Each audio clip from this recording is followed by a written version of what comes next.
بسم اللہ الرحمن الرحیم الحمد للہ رب العالمین والصلاة والسلام علی سید الانبیاء والمرسلین اما بعد فاعوذ باللہ من الشیطان الرجیم بسم اللہ الرحمن الرحیم معزز سامعین السلام علیکم ورحمۃ اللہ وبرکاتہ۔ آج ہم ایسی حدیث پر بات کرنے والے ہیں جو صحیح بخاری کی حدیث نمبر 7477 ہے، اور اس میں ہمیں حضور علیہ الصلوۃ والسلام نے تعلیم فرمائی کہ جب بھی آپ اللہ کی بارگاہ میں حاضر ہو یقین کامل کے ساتھ دعا مانگو، اور کن الفاظوں سے منع کیا گیا آج ہم وہ بھی آپ کے سامنے پیش کریں۔ بسم اللہ الرحمن الرحیم عن ابی ہریرہ رضی اللہ عنہ ان رسول اللہ صلی اللہ علیہ وآلہ وسلم قال لیقولن احدکم اللہم اغفر لی ان شئت اللہم ارحمنی ان شئت لیعظم المسالۃ فإن اللہ لا مکرہ لہ۔ حدیث میں یہ لفظ لیعظم المسالۃ پختگی کے ساتھ سوال کرنے کے لیے آیا۔ محدث فرماتے ہیں کہ اس کا مطلب یہ ہے کہ دعا کرتے وقت دل میں پختہ یقین ہو کہ اللہ میری دعا ضرور سنے اور وہ میری حاجت پوری کرنے پر قدرت رکھتا ہے۔ مزید وضاحت کی کہ یہاں پر شک کی گنجائش نہ رکھے جب بھی انسان دعا مانگے، اور شک کی نفی کرتے ہوئے تعلیم دی کہ انسان جب کسی دنیاوی بادشاہ یا انسان سے مانگتا ہے اگر آپ چاہیں یہ الفاظ استعمال کرتا ہے، کیونکہ ممکن ہے اس انسان کے پاس دینے کو کچھ نہ ہو یا طاقت ہی نہ رکھتا ہو یا مجبور ہو، لیکن اللہ کائنات کا اکیلا مالک ہے، اس لیے اس کے سامنے سے الفاظ اکرام الہی کے خلاف۔ پھر قرآن مجید فرقان حمید میں سمندر اور اللہ کے علم و خزانے کی مثال دو مقامات پر بہت خوبصورت انداز میں آئی۔ سب سے پہلے سورہ کہف کی آیت نمبر 109 میں ارشاد ہو اگر سمندر میرے رب کی باتیں لکھنے کے لیے سیاہی بن جائے تو وہ ختم ہو جائے۔ دوسری روایت قرآن مجید فرقان حمید میں ارشاد ہو آیت نمبر 27 میں وَلَوْ أَنَّ مَا فِي الْأَرْضِ مِنْ شَجَرَةٍ أَقْلَامٌ وَالْبَحْرُ يَمُدُّهُ مِنْ بَعْدِهِ سَبْعَةُ أَبْحُرٍ مَا نَفِدَتْ كَلِمَاتُ اللَّهِ۔ ترجمہ اور زمین میں جتنے درخت ہیں اگر وہ سب قلم بن جائیں اور سمندر سیاہی بن جائے اور اس کے بعد 7 سمندر مزید اس کی مدد کو آ جائے، تب بھی اللہ کے کلمات اس کی تعریف اور علم ختم نہیں۔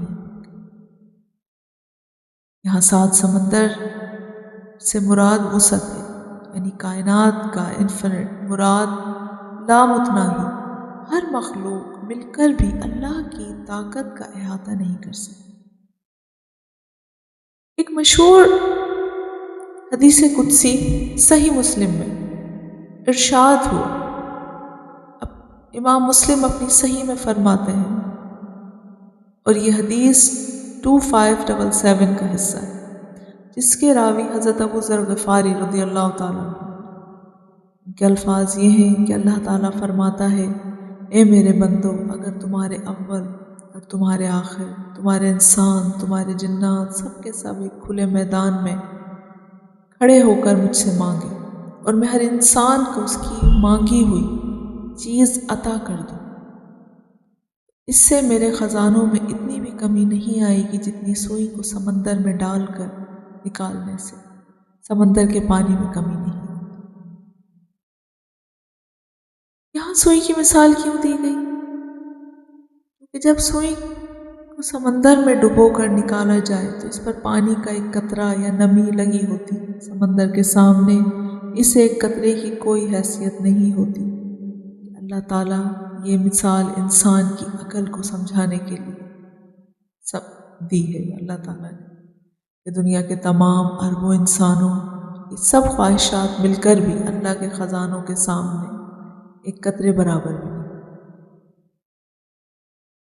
آج ہم نے یہ سیکھا کہ ہم نے دعا کی آداب کے لیے کس طرح سے ہمیں اہتمام کرنا ہے۔ دعا کے آداب میں سب سے پہلے یہ کہ ہمیں پختگی، ایمان کی پختگی، یقین کامل ہونا چاہیے۔ جب ہم پختگی سے دعا مانگتے ہیں تو اللہ ہماری دعا کو ضائع نہیں کرتا، بلکہ وہ 3 طریقوں سے قبول ہوتی ہے۔ مسند امام احمد بن حنبل کی حدیث کے مطابق فوری قبولیت ہونا دعا کا، جو مانگا وہ دنیا میں اسی وقت یا کچھ عرصے بعد عطا کر دیا جاتا ہے، یا مصیبت کا ٹلنا، جو چیز مانگی گئی وہ اگر انسان کے حق میں بہتر نہ ہو تو اللہ اس دعا کے بدلے اس انسان پر آنے والی کسی بڑی مصیبت یا آفت کو ٹال دیتا ہے۔ آخرت کے لیے ذخیرہ، اللہ اس دعا کو آخرت کے لیے اجر و ثواب بنا کر جمع کر دیتا ہے، تو قیامت کے دن انسان کے کام آئے گا۔ آپ یہ دیکھیے کہ میرا رب کی شان کتنی عظیم، کتنی وسعت والی ہے۔ کون ہے جو میرے رب کے برابری کر سکتا ہے؟ میرا رب بے شک وحدہ لا شریک ہے۔ پھر اس کی وسعت کس قدر کہ وہ انسان کو ایسے محبت کرتا ہے کہ دنیا کے لیے بھی اس کو نوازتا ہے اور آخرت کے لیے بھی ذخیرہ کرتا ہے۔ یہ غور کرنے کی بات ہے۔ ہماری دعائیں اگرچہ ہم جلدی میں ہیں، ہم اس حد تک سوچ لیتے ہیں کہ اللہ ہماری دعا نہیں قبول کرتا، لیکن میرا رب اتنا بڑا کارساز ہے کہ وہ اپنے بندوں کو آخرت کے لیے بھی اس نے ذخیرہ کیا ہوا ہے۔ اگرچہ اس وجہ سے کیونکہ قرآن مجید فرقان حمید میں اللہ رب العزت نے اپنے محبوب سے وعدہ فرمایا وَلَا سَوْفَ يُؤْتِيكَ رَبُّكَ فَتَرْضَىٰ، ان قریب محبوب ہم آپ کو اتنا نوازیں گے، اتنا نوازیں گے کہ آپ راضی ہو جائیں گے۔ اور پھر انسان کی اللہ تعالیٰ نے اس کے لیے خسارہ کہا، ان الانسان لفی خسر، کہ بے شک انسان خسارے میں ہے۔ ہم خسارے میں اپنی نیتوں کے سبب ہیں، اپنے اعمال کے سبب ہیں، لیکن میرا رب ہے سنبھالنے والا۔ آئیے آج سے ہم یہ نیت کرتے ہیں کہ ہم جب بھی اللہ کی بارگاہ میں حاضر ہوں گے خشوع خضوع اور یقین کامل کے ساتھ دعا مانگیں گے، شک والی بات نہیں کہیں گے بلکہ یقین سے کہیں گے کہ یا ارحم الراحمین تو ہماری دعاؤں کو موجود میں عطا فرما۔ اللہ تعالیٰ سے دعا ہے کہ اللہ تعالیٰ ہمیں کامل یقین عطا فرمائے اور اللہ رب العزت کی بارگاہ میں ہمیں سرخرو فرمائے۔ حضور علیہ الصلوۃ والسلام کے سامنے بھی اللہ تعالیٰ ہمیں سرخرو فرمائے۔ خاتمہ ایمان بالخیر ہو، آمین ثم آمین، وآخر دعوانا ان الحمد للہ رب العالمین۔